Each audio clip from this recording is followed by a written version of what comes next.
Lorsque vous priez, ne rabâchez pas comme les païens, car votre Père sait de quoi vous avez besoin avant même que vous l'ayez demandé.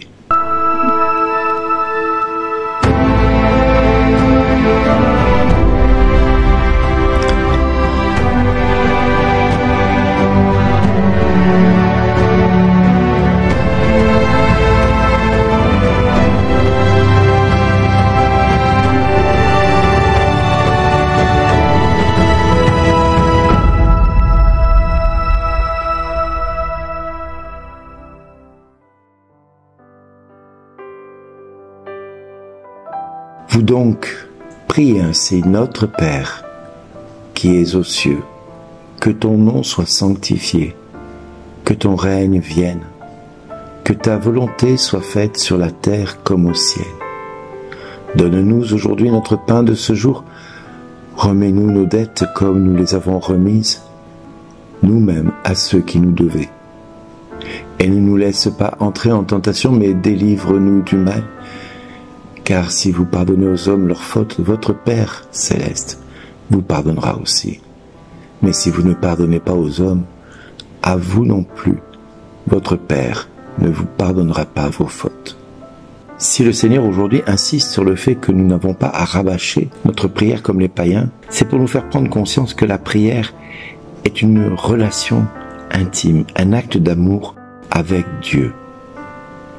Ceux qui rabâchent, ce sont par exemple les médias comme BFM, France Info, CNews, qui ne vont cesser de rabâcher toujours les choses qui ne vont pas. Et ils vont essayer de nous convaincre que c'est fini, qu'on n'arrivera pas à s'en sortir. Et quand nous écoutons ces médias, ils ne cessent de répéter la même chose tout au long de la journée, si vous regardez bien. Eh bien, ils rabâchent pour essayer de nous convaincre, pour essayer de se convaincre eux-mêmes que tout est foutu. Sauf que la prière n'est pas là pour nous dire que tout est foutu. La prière est là pour nous dire que nous avons un Dieu qui se veut proche de nous et qui veut nous exaucer. Nous avons un Dieu qui n'a pas besoin que nous ayons une prière répétitive, sans cesse la même, comme pour essayer de se convaincre que lui a besoin d'être convaincu. Donc nous avons besoin d'être convaincus, que Dieu va être convaincu que notre prière est importante, et elle devient insistante, voire même lourdingue, voire pesante, tellement elle est répétitive, sans aucune prise de conscience que nous avons un Dieu qui se veut proche de nous, qui veut un acte d'amour à son égard, et lui qui veut se donner à nous.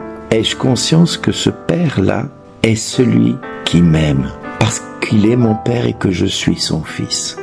Ai-je conscience que ce Père-là a mis sur ma route un homme qui est son Fils qui a rien gardé, mais qui quelque part s'est mis à mes pieds pour me laver les pieds un jeudi saint, qui a déclaré que il n'y a pas de plus grand amour que de donner sa vie pour ceux qu'on aime. Il va m'enseigner cela, il va me faire vivre cette parole, il va me faire vivre ce verset-là, jusqu'à me montrer ce que cela signifie dans l'acte d'amour. Et qui plus est, ce Fils qui va me montrer cet acte d'amour ultime va me dire que pourquoi je pense que je suis pas à ma place aujourd'hui. Pourquoi je pense que ma vie est foutue? Pourquoi je pense que tout ce que je peux demander à Dieu, c'est pas possible, il ne m'exaucera jamais, parce que quelque part, j'ignore que je suis son Fils et qu'il est mon Père. Nous avons tous un Père et une Mère qui nous a conçus. Et ce Père et cette Mère ne sont peut-être pas à la hauteur de ce que nous aimerions qu'ils soient. Cependant, voilà, Jésus, aujourd'hui, nous ouvre vers la prière qui nous permet d'être en communion avec ce Père qui, depuis toute éternité, a des projets d'amour à notre égard, et que, avant même qu'un jour ne soit déjà dans le sein de ma mère, depuis toute éternité, il me chérissait et qu'il avait des projets d'amour à mon égard. Ça, c'est une promesse de la part de notre Dieu. C'est la promesse que Dieu nous fait en venant à lui et en disant la prière du Notre Père. Alors oui, il ne faut pas rabâcher sans cesse. Oui, il ne faut pas faire comme les païens qui ne sont pas convaincus de quoi que ce soit, mais parce qu'ils n'ont pas de relation avec ce Dieu qui est le nôtre. Nous avons des personnes qui sont pratiquantes d'une autre religion, et ces personnes qui sont pratiquantes d'une autre religion n'ont pas forcément cette relation que le Christ nous invite à avoir avec lui et avec son Père. Jésus nous ouvre donc à son cœur, à cette relation intime qu'il a avec son Papa. Il nous montre combien cette relation va lui permettre de poser un acte d'amour ultime qui est impensable humainement. Et pourtant, il va être capable de se donner et de dire « personne ne me prend ma vie, c'est moi qui la donne ». Il va quand même oser dire à son Père pour rejoindre notre humanité qui par moments nous ne comprenons pas pourquoi nous vivons ceci ou cela. Eh bien, le Seigneur veut nous faire comprendre en ce jour que toute prière est entendue quand il va dire « Père, si cette coupe peut s'éloigner de moi, mais non pas ma volonté, mais ta volonté ». Et nous sentons que le ciel, à ce moment-là, va répondre favorablement à Jésus, en étant à ses côtés et en vivant ce que lui va vivre aussi. Les anges vont s'attrister de voir le Fils de Dieu se livrer et se donner pleinement à toute l'humanité. Oui, mes amis, aujourd'hui plus que jamais, le Christ veut que nous ayons conscience du Père que nous avons dans le ciel.